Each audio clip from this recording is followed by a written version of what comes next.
Diletos e estimados alunos do terceiro ano F noturno das Faculdades Integradas de Três Lagoas, muito boa noite. Hoje iniciamos nossa segunda aula à distância em razão da pandemia da Covid-19.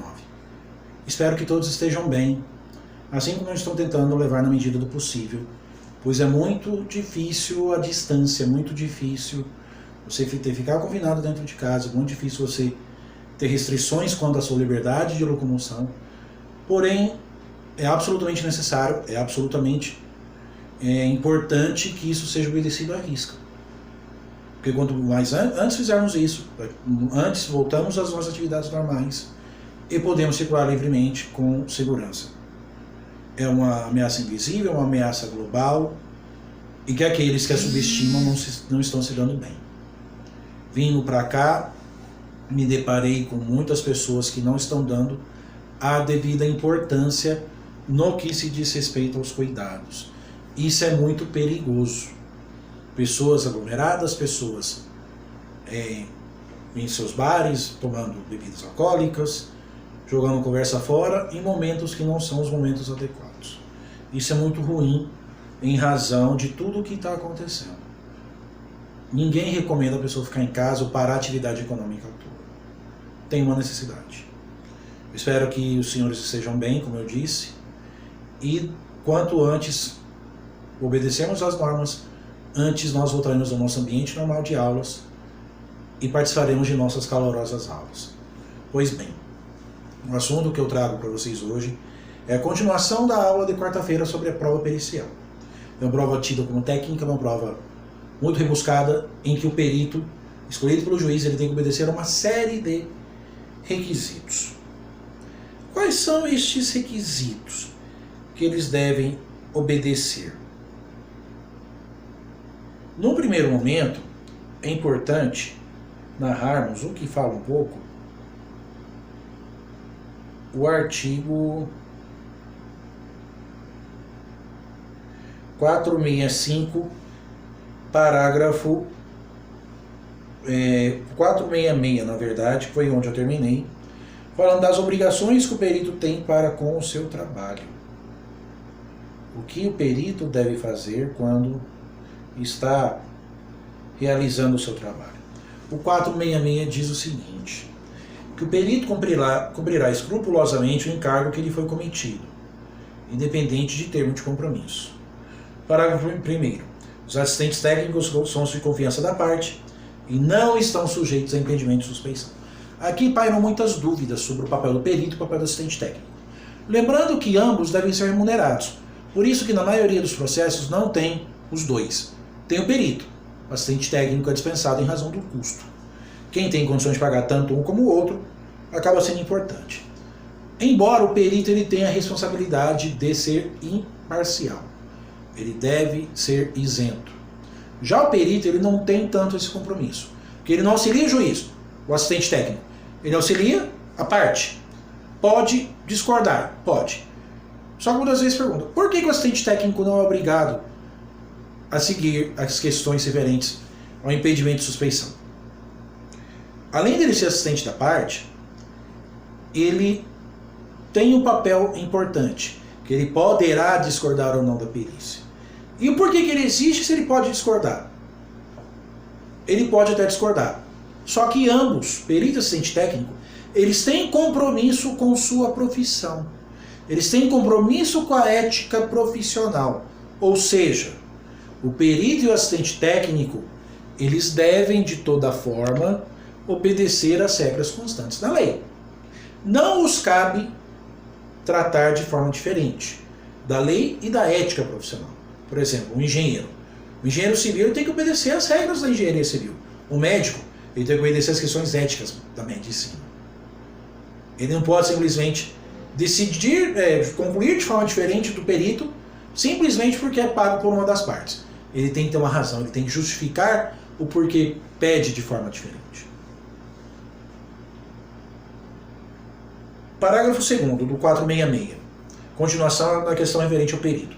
O perito deve assegurar aos assistentes das partes o acesso e o acompanhamento das diligências e dos exames que realizar, com prévia comunicação, comprovados nos autos, com antecedência mínima de 5 dias. Ou seja, O perito ele deve comunicar ao assistente técnico dos trabalhos realizados. Se o assistente técnico quiser comparecer no momento que o perito realiza o trabalho, ou vai fazer seu parecer apenas após a entrega do laudo, ficará a critério do assistente técnico. Ele não é obrigado a comparecer. No entanto, o perito tem a obrigação de informar-lhe quando que vai começar ou quando vai encerrar os trabalhos. Até mesmo porque o assistente técnico ele tem todo o direito de analisar os papéis, analisar o equipamento que o perito usa para fazer seus trabalhos, inclusive auxiliar, por exemplo, um engenheiro agrimensor que vai fazer medição de uma terra, um engenheiro agrimensor antigo que usa aquelas trenas quilométricas. O perito pode pegar a trena e o assistente técnico ajudar a puxar e colocar no marco inicial, no marco final e fazer a medida. Hoje, com as ferramentas mais modernas, não há tanta necessidade em razão das medidas serem feitas inclusive por GPS. Mas um pode auxiliar o outro sem qualquer tipo de problema. O 467, ele fala sobre a questão da escusa do encargo, ou seja, quando que o perito não deve atuar. A regra é parecida com a do juiz, com a da testemunha, com a da parte quando vai depor. Questões referentes especificamente de impedimento e suspeição. Proximidade com a pessoa do juiz, com a pessoa dos advogados e com as partes, ou com alguns parentes destas, consanguíneos ou por afinidade até o seu 3º grau. Ou seja, o perito ele deve manter uma equidistância entre autor e entre réu. Não poderá ter uma promiscuidade, nem com um nem com o outro. Pode ser amigo dos dois? Nada impede que possa. Mas, no entanto, o nível de amizade tem que ser igualitária. Não pode ser amigo de um e amigo íntimo do outro, por exemplo.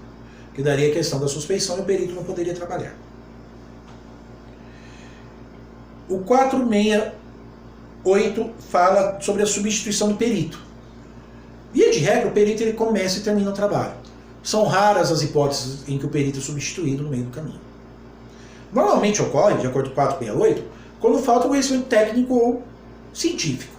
O que nos dias de hoje é raro, porque já se exige com antecedência a comprovação da qualificação deste perito.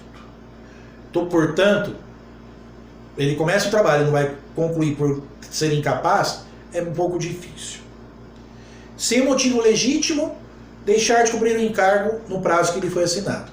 Aqui é importante. O perito ele tem que cumprir rigorosamente o prazo que o juiz fixa. Quando chega perto do prazo, o perito entende que não vai concluir, ele pode pedir ao juiz a prorrogação do prazo. O juiz concede. O que não pode é estourar o prazo sendo justificativa para o perito não concluir o trabalho. Quando isso acontece, é importante e é plenamente cabível a substituição deste profissional. Portanto, o perito tem que ter, um dos deveres principais dele é cumprir com as regras da profissão e também com os prazos estipulados pelo juiz. Se não cumprir, pode ser substituído. E até mesmo porque o parágrafo 1º do 468 fala sobre a comunicação para o conselho de classe correspondente. No caso do engenheiro para o CREA, do médico para o CRM, do advogado para a OAB, referente à falha profissional cometida por esse profissional.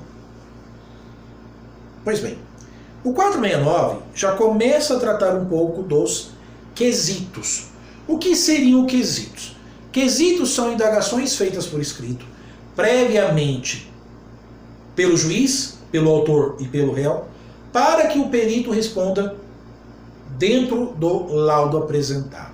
São questões que sejam pertinentes com o trabalho desenvolvido pelo perito.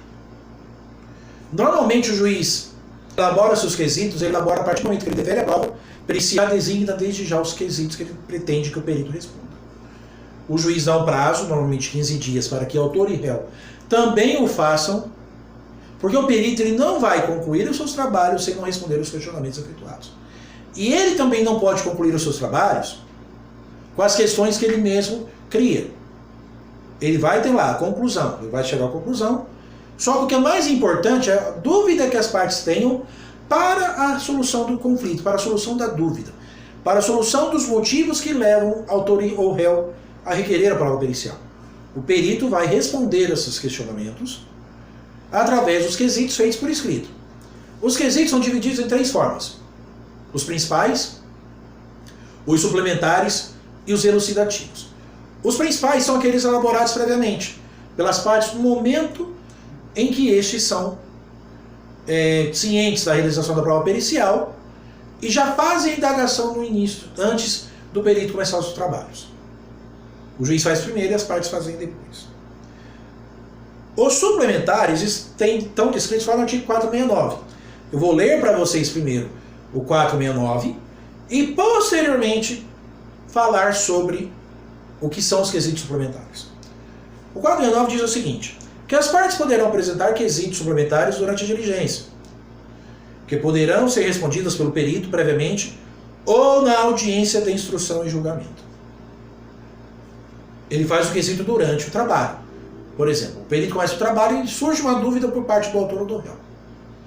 Essas partes fazem os quesitos para o perito. O perito pode responder na hora, preferencialmente por escrito, ou ainda na audiência de instrução e julgamento.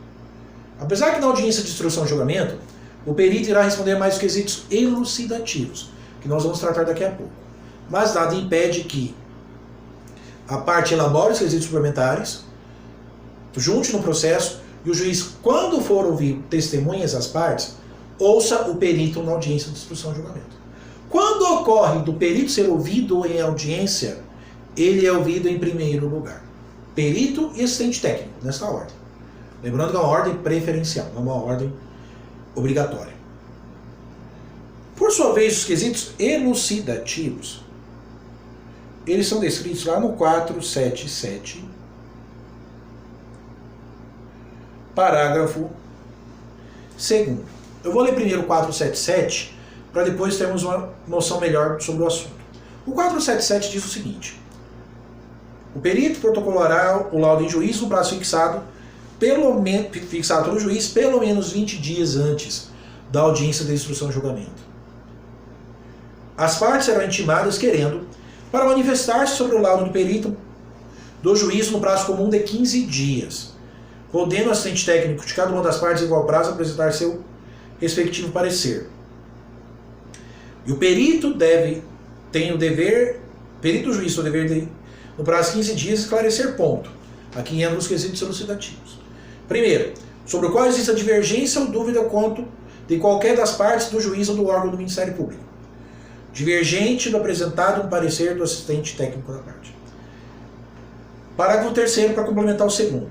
Se ainda houver necessidade de esclarecimentos, a parte requererá ao juiz que manda intimar o perito, o assistente técnico, a comparecer à audiência de instrução e julgamento, formulando desde logo as perguntas sob forma de quesitos. Ou seja, quesitos elucidativos. O perito termina o trabalho, protocola o laudo em juízo, e o juiz dá o prazo para as partes se manifestar. E as partes não entendem quanto ao conteúdo, quanto às conclusões apresentadas pelo perito. Desta feita, as partes se manifestam e pede para o perito esclarecer algumas dúvidas. O perito muitas vezes exagera nos termos profissionais, nos termos técnicos, que fogem ao conhecimento médio da população. O 473 descreve que o perito ele deve demonstrar a clareza sobre o trabalho apresentado. O parágrafo 1º, 473, é bem claro, que no laudo o perito deve prestar sua fundamentação em linguagem simples e com coerência lógica, indicando como alcançou suas conclusões. Entretanto, não são todos os peritos que chegam. Assim como tem advogados que são prolixos em suas respostas, como tem alunos que muitas vezes são prolixos em suas respostas e não chegam numa solução, ao perito também cabe isso. Só que dentro de um processo judicial não pode. O processo judicial tem que ser claro e objetivo. Se houver alguma dúvida quanto ao conteúdo, cabe às partes questionar e o juiz mandar essa testemunha, esse perito responder através de quesitos. Perito só responde quesitos, vamos lembrar bem disso. E pode acontecer também de elucidativos quando vira a questão do assistente técnico. O parecer ser diferente do parecer. É possível? Sim. Laudo ser de uma forma, parecer de outra, ser divergente ao resultado do laudo apresentado. Isso pode acontecer como regra? Adianta, não pode. A regra é, parafraseando o Reinaldo César Coelho, a regra é bem clara. O ideal seria se todos fossem convergentes, mas todos têm a liberdade de pensar de forma diferente. Chegar a conclusões diferentes sobre o mesmo trabalho. Daí a exigência do CPC também em descrever A obrigatoriedade dos peritos demonstrarem qual tipo de maquinário utilizado, quais foram as técnicas empregadas para se chegar àquela conclusão. Para que se possa analisar exatamente equipamentos do perito e do assistente técnico, e muitas vezes estará lá a resposta para a solução de conflitos divergentes. Muito bem. Falando um pouco dos quesitos e sobre o trabalho do juiz, o 470 diz o seguinte: incumbe ao juiz indeferir quesitos impertinentes. O que são quesitos impertinentes? Quesitos que não auxiliam na solução da lide. Quesitos que não têm correspondência com o objeto da perícia. Suponhamos que sejam 3 pontos que são pedidos. A perícia versa somente sobre um ponto. E a parte faz quesito sobre um dos pontos que é objeto de perícia. Isso não cabe. Ok? Portanto, o juiz pode indeferir quesitos pertinentes ou formular os quesitos que entendam necessários ao esclarecimento da causa. Normalmente o juiz elabora quesitos primeiro e posteriormente abre possibilidade para que as partes elaborem quesitos. Para quê? Para o intuito de convencimento do juiz na hora que ele vai decidir. A importância que a perícia teve para a solução da lide. Tá? Eu vou pular o 471, que nós já falamos de uma certa forma sobre a possibilidade de escolha do perito. Ou seja, que as partes comuns escolhem em comum acordo o perito e, neste caso, o juiz apenas homologa a vontade das partes. Como não é consenso, como eu havia dito na aula passada, normalmente o juiz escolhe o perito. O 472 diz o quê?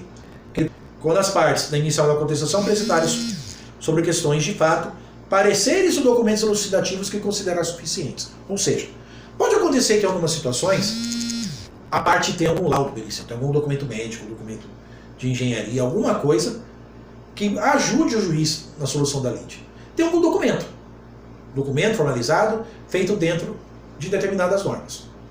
O juiz entender aquilo como válido, substituirá a perícia, tornando o processo até mais barato, considerando os custos que a perícia tem dentro da solução da lide.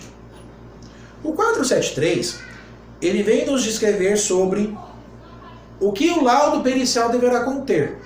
O conteúdo do laudo pericial. Ele deve conter a exposição do objeto da perícia, ou seja, o objeto em que a perícia descreverá, a análise técnica científica realizada pelo perito, ou seja, a percepção do perito sobre aquele caso, dentro da perspectiva técnica, dentro da sua área de conhecimento para a solução daquela controvérsia. Ele vai aplicar seus conhecimentos científicos em prol da solução dos litígios. A indicação do método utilizado, esclarecendo ou demonstrando ser predominantemente aceito pelos especialistas da área de conhecimento da qual se originou. Ou seja, colocar os métodos utilizados dentro daquela área de conhecimento. E a resposta conclusiva a todos os quesitos, apresentados pelo juiz, pelas partes e pelos órgãos do Ministério Público. Ou seja, não cabe ao perito recusar a responder quesitos. Tudo bem que muitas vezes, respondendo um, outros que vêm na sequência ficam prejudicados de acordo com a análise do primeiro respondido. Porém, o perito pode deixar de responder. Pode falar prejudicado em face da resposta do item tal. Ou vide item tal. Simplesmente recusar a responder, ele não pode. No laudo, como eu disse, o perito deve apresentar sua fundamentação em linguagem simples, com coerência lógica, indicando como quais são suas conclusões. Parágrafo 2º. É vedado ao perito ultrapassar os limites de sua designação, bem como emitir opiniões pessoais que excedam o exame técnico-científico do objeto da perícia. Isso é muito claro. Perito é como o juiz na causa, nesse sentido. Ele só vai falar sobre aquilo que foi perguntado. Ele não vai dar opinião sua sobre o assunto. Muitas vezes ele até pode, ele conhece do assunto. Ele sabe até muitas vezes, por exemplo, uma perícia de engenharia. Ele vai saber por que o prédio caiu. Uma perícia médica, vai saber por que a lesão é irreversível. Talvez uma cirurgia mal sucedida, enfim. Mas não cabe a um profissional da perícia emitir opiniões, apenas responder quesitos. Para o desempenho de sua função, o perito e os assistentes técnicos poderão valer-se de todos os meios necessários, ouvindo testemunhas, obtendo informações, solicitando documentos que estejam em poder da parte, de terceiros ou em repartições públicas, bem como instruir o laudo com planilhas, mapas, plantas, desenhos, fotografias ou outros elementos necessários ao esclarecimento do objeto da perícia. O perito ele tem amplo acesso aos bancos de dados existentes, Ele, como auxiliar do juiz, inclusive, pode requisitar, e as autoridades têm que dar obrigatoriamente, sob a pena de crime de desobediência. Por, eventualmente, quem detém esses documentos estejam limitando o trabalho da justiça. Isso não pode acontecer. 474 fala sobre a cientificação do início dos trabalhos. Isso causa até nulidade se não for realizado, tá, gente? Que em face do princípio do contraditório e da ampla defesa, ambos devem ter ciência de dia, hora e local que os trabalhos vão começar. É comparecimento obrigatório? Não é. A cientificação, sim. Se quiserem comparecer ou não, é outra história. Mas a importância de se ter dia, hora e local em que elas vão prestar, que a perícia vai começar, não tenha dúvida quanto a isso. Bom, gente, o perito vai entrar no trabalho, como falei, as partes vão se manifestar, que eu até antecipei a leitura do 477, e o 479, para finalizar, diz que o juiz apreciará a perícia de acordo com o dispositivo do artigo 371, indicando a sentença os motivos que o levaram a considerar ou deixar de considerar as conclusões do laudo, levando em conta o método utilizado pelo perito. Ou seja, perícia tem um peso igual das outras provas. O juiz pode recusar o laudo pericial? Pode. O juiz pode recusar a perícia? Pode. Pode recusar ambos? Pode. Pode aceitar o laudo e não aceitar o parecer? Pode. Pode aceitar o parecer e não aceitar o laudo? Pode. Desde fundamente tudo. O juiz deve fundamentar todos os seus pontos para poder aceitar ou rejeitar a prova pericial. Tá? E colocar muito bem fundamentado na sentença. Dificilmente o juiz vai desprezar a prova pericial porque ele não tem aquele conhecimento. Por isso que aceitou a perícia. Mas ele pode aceitar um e rejeitar outro desde que fundamente. Aplicando o princípio do livre convencimento motivado. Pois bem, o questionamento que eu faço para vocês hoje é sobre a possibilidade que tem de se realizar uma nova perícia. É possível realizar uma nova perícia? Não é possível? Em quais circunstâncias uma nova perícia pode ser realizada se ela puder de fato ocorrer? Eu agradeço a todos a atenção, muito boa noite, um bom final de semana, com estudos, com dedicação, com juízo, e esperamos que logo, logo possamos estar no calor de uma sala de aula. Boa noite a todos, um grande abraço.